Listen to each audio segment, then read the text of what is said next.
میں اسے خریدنا چاہتا ہوں. کہا آپ خرید لیجئے. کہا لیکن میرے پاس اس وقت پیسے نہیں ہے, میں گھر جاؤں گا اور گھر جا کر واپس قیمت ادا کر دوں گا. انہوں نے کہا آپ لے جائیے, آپ واپس قیمت ادا کر دینا. وہ میرے آقا کو دیکھ رہے ہیں, جب تک آقا ان کی آنکھوں سے اوجھل نہیں ہو جاتے وہ میرے آقا کو دیکھے جا رہے ہیں. جب آقا ان کی آنکھوں سے اوجھل ہو جاتے ہیں تو ایک شخص کہتا ہے یہ کون آیا تھا, یہ آنے والا کہاں سے آیا تھا, جانے کہاں سے آیا تھا؟ ارے تمہارا اونٹ لے گیا, قیمت دی؟ کہا نہیں دی. کہا کیا کیا؟ کہا ادھار دیا. کہا ادھار دیا؟ ارے اس کا نام جانتے ہو؟ نام نہیں جانتے. ایڈریس جانتے ہو؟ ایڈریس نہیں جانتے. پتہ ہے کون ہے؟ نہیں پتا. نہ کوئی ضامن نہ کوئی ضمانت دینے والا نہیں. عرب کا سرکوٹ انتہائی مہنگا اونٹ ہوتا ہے. علماء جانتے ہیں سرکوٹوں کی قیمت کیا ہوتی ہے. کوئی بندہ آئے جس کا نام پتہ نہیں, نہ ایڈریس بھی پتہ نہیں کون ہے, نہ کوئی ضامن کوئی ضمانت دینے والا. ایک شخص کہتا ہے ارے تم کہتے ہو اس کا نام پوچھتے, اس کا ایڈریس پوچھتے,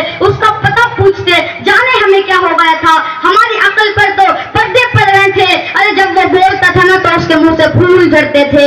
انہی کی بو میں سمن ہے, انہی کا جلوہ چمن چمن ہے, انہی کی رنگت گلاب میں ہے, انہی سے گلشن مہک رہے ہیں. وہ گل لبہائے نازک ان کے ہزاروں جھڑتے ہیں پھول جن سے گلاب گلشن میں دیکھے بلبل, یہ دیکھ گلشن گلاب میں ہے, یہ دیکھ گلشن گلاب میں ہے. ایک شخص کہتا ہے ارے تم کہتے ہو اس کا نام پوچھتے, اس کا ایڈریس پوچھتے, اور تم اس کے میٹھے وہ سن رہے تھے. میں تو اس کی گنگل والی زلفوں کو دیکھ رہا تھا, اس کے پیچھے ہم میں ایسا گھس گیا تھا. وہ ایک اعلی حضرت یہی تو فرماتے ہیں لم یاتی نذیر کفی نظر مثلے تو نشد پیدا جانا جگراج کو تاج تجھے سرسو ہے تجھ کو چہرے جو سرا جانا انفی اتشو تخاقاتم ہے گیس ہوئے پاکے اپنے کرم برسن ہارے رم جم دو بوند ادھر بھی گرا جانا, اور دل میں جگر میں آنکھ میں بس تو ہی تو رہے, اس کے سوا نہ دل میں کوئی آرزو رہے, اور اس اہتمام میں شوق میں سجدے کروں ادا, تیرا خیال آئے تو دل باوضو رہے. اور جنت میرے نصیب کی وارث کو بخش دے, جنت میرے نصیب کی وارث کو بخش دے. میرے کفن میں گیس ہوئے جانا کی بو رہے, میرے کفن میں گیس ہوئے جانا کی بو رہے. ایک شخص کہتا ہے ارے تم کہتے ہو اس کا نام آتا, اس کی نینوں کے پیچھے ہم میں ایسے گھس گیا تھا. پھر بات مکمل ہونے کے بعد کلام میں تاثر دیا کہ اونٹ چوری ہو گیا ہے. اتنے میں خیمے سے ایک عورت کی آواز آئی, وہ کہتی ہے میں ضمانت دیتی ہوں تمہارے اونٹ کی قیمت کی, اگر قیمت ادا نہ کی تو میں کروں گی, میں ضامن ہوں.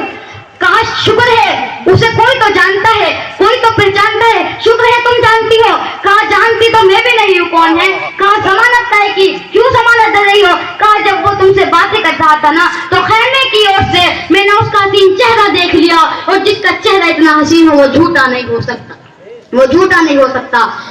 اتنے میں میرے آقا کے صاحب آ گئے. کون ہے جس نے آقا کو ووٹ دیا تھا, کون ہے. آخر والوں نے کہا ہم ہے جس نے آقا کو ووٹ دیا تھا. کہا لو ضیافت کے لیے چند کھجورے بھی رکھ لو, قیمت بتاؤ. کہا قیمت, اب قیمت کو چھوڑو, کیوں کیا ہوا, اب ہمارا سودا بازار مصطفیٰ میں ہو گیا ہے. بتاؤ وہ سودا آیا کہاں سے تھا.